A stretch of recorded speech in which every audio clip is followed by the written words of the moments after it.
देश में आखिरी चरण के मतदान के लिए चुनाव प्रचार का शोर तकरीबन खत्म हो गया, मगर सारे चुनाव प्रचार के बीच प्रधानमंत्री नरेंद्र मोदी सबसे बड़े स्टार कैंपेनर के तौर पर उभरे हैं।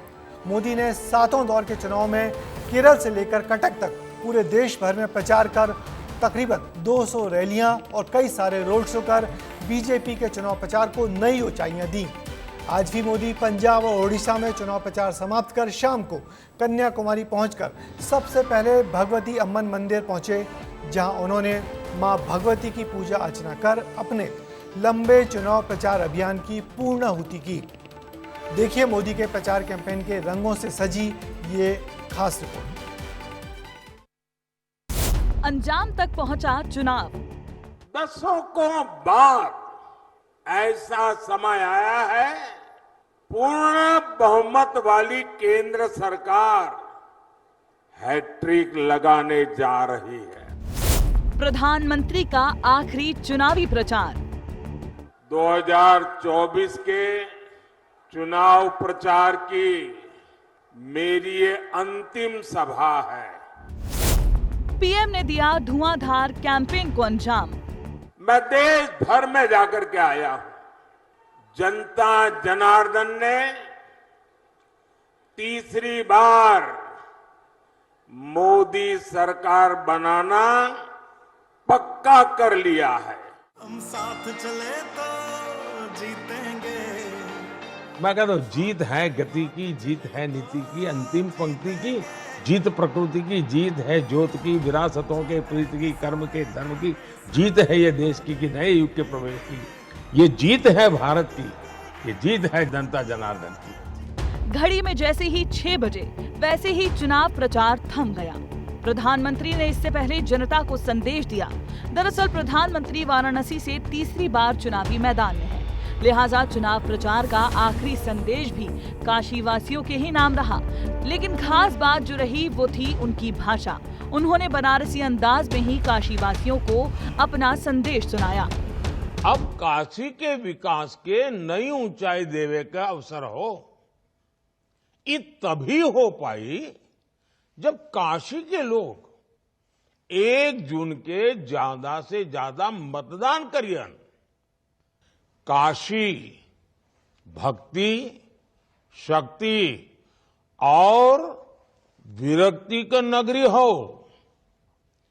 ये नगरी का प्रतिनिधि होना बस बाबा विश्वनाथ के असीम कृपा से। 2024 के लोकसभा चुनाव की तारीखों का ऐलान 16 मार्च को हुआ था। तब से पीएम मोदी ने अपनी कमर कस ली और हर उन राज्यों में जनसभा की जहां उन्हें बीजेपी कमजोर होती दिखी, जहां उन्हें उम्मीदवार नया दिखा, वहां उन्होंने खुद जनसभा की। मजबूत सीटों पर रोड शो के जरिए जनता का अभिवादन किया तो हॉट सीटों पर रात्रि विश्राम किया। आइए आपको बताते हैं कि चुनाव में प्रधानमंत्री ने अपने मिशन 400 पार के लिए कितनी ताकत झोंकी। 17 मार्च को आंध्र प्रदेश में उन्होंने चुनावी शंखनाद किया। 75 दिन में कुल 180 रैलियां की, 21 रोड शो किए, हर दिन करीब 2 रैलियों को संबोधित किया। चुनाव की घोषणा से पहले भी फरवरी में प्रधानमंत्री 15 रैलियां कर चुके थे। चुनाव की तारीखों की घोषणा के साथ देश के दक्षिण छोर से शुरू हुआ उनका प्रचार अभियान उत्तर में पंजाब के होशियारपुर में आकर खत्म हुआ। इस बीच पीएम मोदी ने किन राज्यों में कितनी सभाएं की हैं, आपको वो भी बताते हैं। उन्होंने उत्तर प्रदेश में 22 जनसभाएं, कर्नाटक में 11 रैलियां, तेलंगाना में 11, तमिलनाडु में 7, आंध्र प्रदेश में 5, केरल में 3, बिहार में 20, महाराष्ट्र में 19, पश्चिम बंगाल में 20, उड़ीसा और मध्य प्रदेश में 10 और झारखंड में 7 रैलियां की। पीएम मोदी के 2019 के चुनावी रैलियों की संख्या देखें तो आपको पता चलेगा कि उन्होंने उस चुनाव में कुल 142 जनसभाएं की थी, लेकिन इस बार ये आंकड़ा ज्यादा रहा। इस दौरान पीएम मोदी ने पहली बार रायपुर के राजभवन में रात्रि विश्राम किया, साथ ही पटना और बनारस में भी रुके। 7 चरणों के चुनाव के लिए पीएम मोदी ने 206 रैलियां, इवेंट और रोड शो किए, जो कि अपने आप में ही एक नया रिकॉर्ड और बड़ा रिकॉर्ड है। इस दौरान पीएम मोदी ने टीवी चैनल्स को 80 इंटरव्यूज दिए। जहाँ तक मोदी का सवाल है, मैं तो पिछले 24 साल से गालियाँ खा करके गाली प्रूफ हो गया हूँ। मौत का सौदागर किसने कहा था? गंदी नाली का कीड़ा किसने कहा था? अब आपको वो मजेदार भाषण भी सुनाते हैं जिसने जनता का ध्यान खींचा। तो कभी विपक्ष प्रधानमंत्री पर आग बबूला हुआ, वो भाषण जिसने राहुल गांधी को ललकारने का काम किया, तो कभी जनता को बीजेपी का इरादा बताया।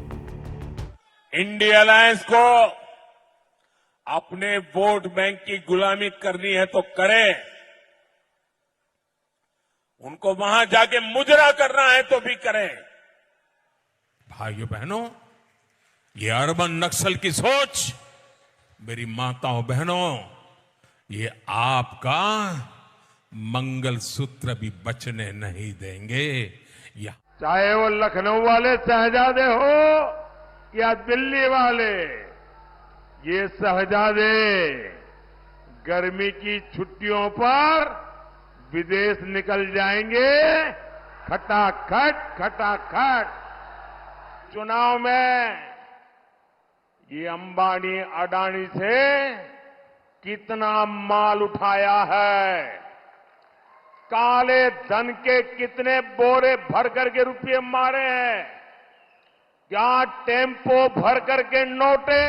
2019 के मुकाबले प्रधानमंत्री नरेंद्र मोदी चुनाव प्रचार में इस बार ज्यादा सक्रिय नजर आए, क्योंकि अब की बार बीजेपी का टारगेट भी बड़ा था और विपक्षी एकता भी एक बड़ी चुनौती थी। लिहाजा 400 पार का आंकड़ा एनडीए पार कर पाएगा, ये 4 जून को तय होगा। ब्यूरो रिपोर्ट, विस्तार न्यूज।